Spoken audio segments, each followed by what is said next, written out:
What's going on YouTube? It's Texans Takeover back in another video. In today's video, we have our first 7-round mock draft of the offseason. We lost to the Patriots yesterday in awful fashion. You could probably see my rant in my last video if you want to go check that out. But our draft spot's locked in here at number 28.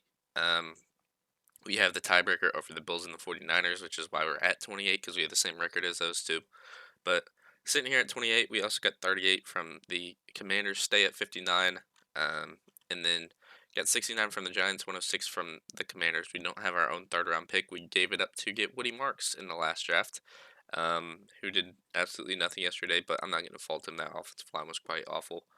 But yeah, let's just start it here. I did not mean to go turbo, but it's fine. It worked out in our favor. Actually, this board is amazing for what the Texans need to do in accordance to this draft. And here at we're 28, Olavega Ione is going to be my pick all day of the week. I think if he's here with the Texans, we're gonna draft him. And surprised he didn't go to the Chargers there. I wonder what the Chargers did end up actually doing. At they went Monroe Freeling. Okay, that makes a little bit of sense. A little bit annoying because Christian Miller and C.J. Allen both go there at 29 and 32 players that the Texans could consider at 38 if they do fall down the board there. But here at 38, I would really like to trade down. I think, I like Pregnon. I like AJ Halsey a lot. I like Anthony Hill, but I think it's best if you trade down. I think 41's a great spot if you can pick up something like this and give up something like this. Yeah, I'd do something like this to get these picks. We'll see. 4 attempts, 3 attempts. We'll give him two. Huh? Maybe take that out, put this, and then we'll give 244. All right, that's accepted. So we move down 3 spots, pick up another third round pick, and then move a seventh for or get a seventh for giving up a sixth, a fifth, or no, a seventh, a fifth, a fourth, and a early second. And we'll see what the Bengals decide to do. They go Keith Abney, and this puts us at a great spot. Excuse me. Here at 41 because you can go AJ Halsey if you want to. Um, and I think that's exactly what I'm gonna do. No, eh. What do I got here? I got 59. Yeah, okay. I'll hold off on safety. Um, Nah, I'm gonna go AJ Halsey here at 41. I think that's the right pick. Just a very physical safety. Same with Dylan Tinneman. Both great players. I think both would fit our system very well. Emmanuel Pregnon doesn't go all the way till down there. Same with Dylan Tinneman. Um, so there's that. AJ Halsey's a great back, or not great back, excuse me, great safety. Great in coverage. Great against the run. Very physical. And I think would complement Kalen Bullock very well. So that's why I made the pick there. For Ione, I just think you need help on the interior offensive line, especially if you're not planning on re-signing Ed Ingram. But you can see the pass block rate; that's what he excels in. He's great in the zone and gap scheme, which the Texans fluctuate between. So that's why that would be my pick there at 28. I think that's a no-brainer. If he's there at 28, you take him all day of the week. And then AJ Halsey's another great player there. Here at 59, I really like the idea of bringing in Jonah Coleman or Jadarian Price. You can see Jonah Coleman's a better zone runner than a gap runner by quite a distance. Same with Jadarian Price. He always looks better in the zone scheme, but that's just because they run a lot more of it at Notre Dame when he's on the field compared to Jeremiah Love. I think it's gonna be Jonah Coleman for me. I think I mean, L.J. Martin was my RB2. I really like the idea of bringing in Emmett Johnson as well. But if Jonah Coleman's here, I think that's a great back to bring in, just a bruiser back at 5'9", 228. And I think he could add some in between the tackles production for our offense, very similar to Woody Marks. So that's the idea behind that pick there. And then here at 69, we also have a pick at 72. You could double dip at running back if you want to. I don't know how Jadarian Price hasn't gone yet, but that's not something I'm going to do. I think this is a trade down spot. Hopefully, we can acquire some later capital. Maybe like 90, 111, and 149. Can we ask for 87? Can we ask for 75? No. We could ask for 87. Take away 149. No, okay. we'll drop out 90. We'll take 111, 149, 469, because we do have a pick in three selections. So I'm not. Michael Trigg goes there. That's someone I was considering. I really like him out of Baylor. Good blocking.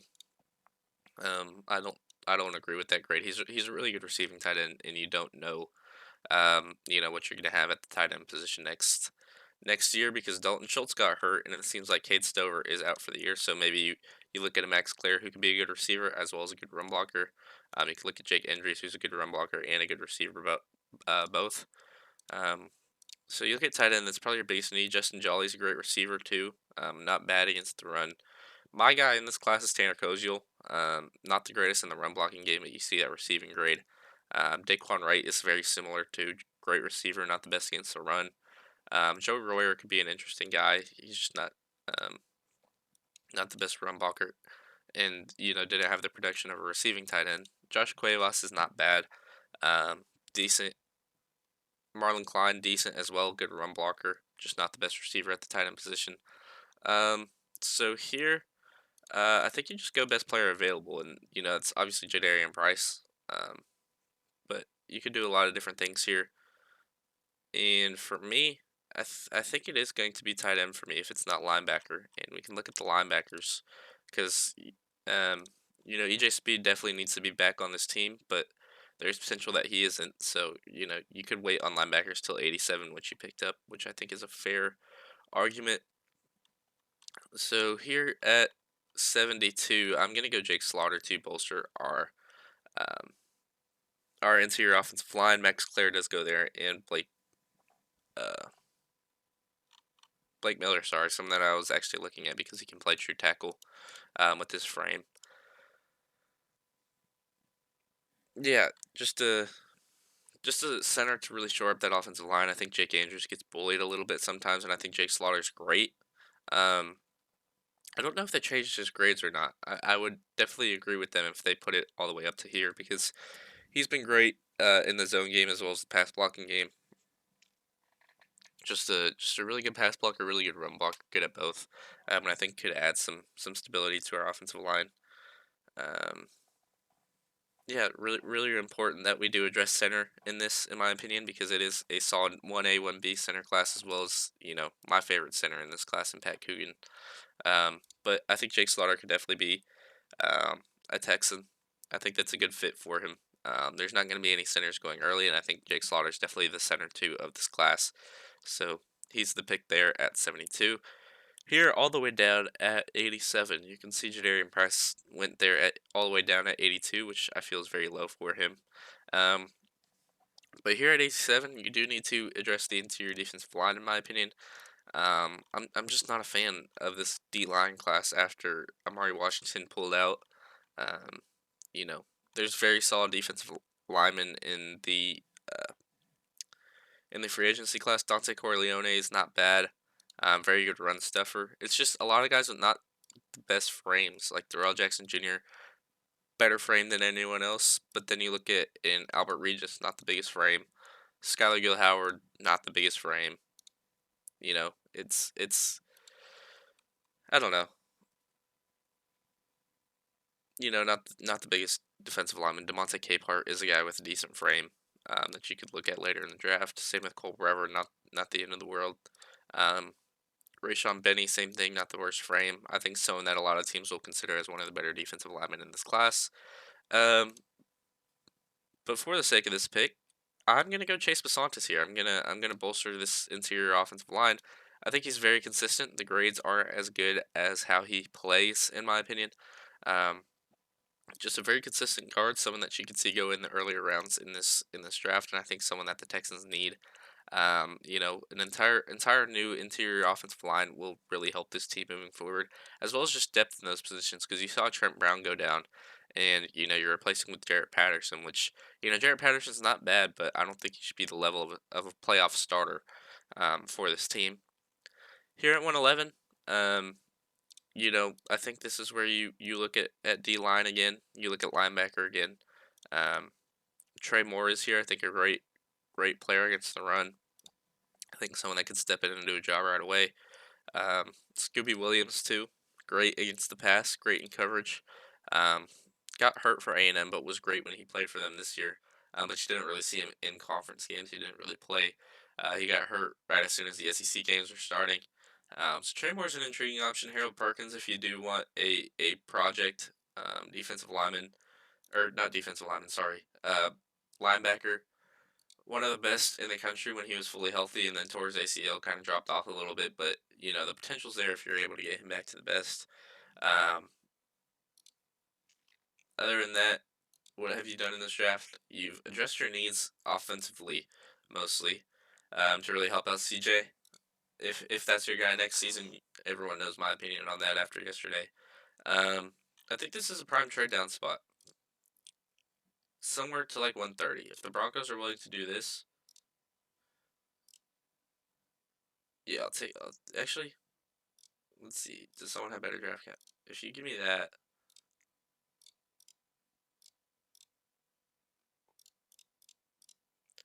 eh, I like that Broncos idea. I like this actually. If that goes through, we give 243. There we go. Oh, there we go. So move down about 20 spots, pick up two middle round picks, and give up our seventh that I think we had, and then gave away, and then got back somehow. I don't know. I don't really remember. We're down here at 128 though. And I think this is where you consider D line as well as tight end. And Tim Keenan's here. He has a decent frame, not the worst frame in the world. Good run stuffer, not the worst against the pass either. I think a guy that can come in and do a job for us. And I think that's going to be my pick there at 128. Moving down to 132. When was our next pick? 149. Kojiel and Daquan Wright. One of them should be there with our next pick. If not, it's going to be Cole Brevard. Um, but here at 132, I would have really liked the idea of bringing Jalen Kilgore to be a depth at corner. I just think he's great.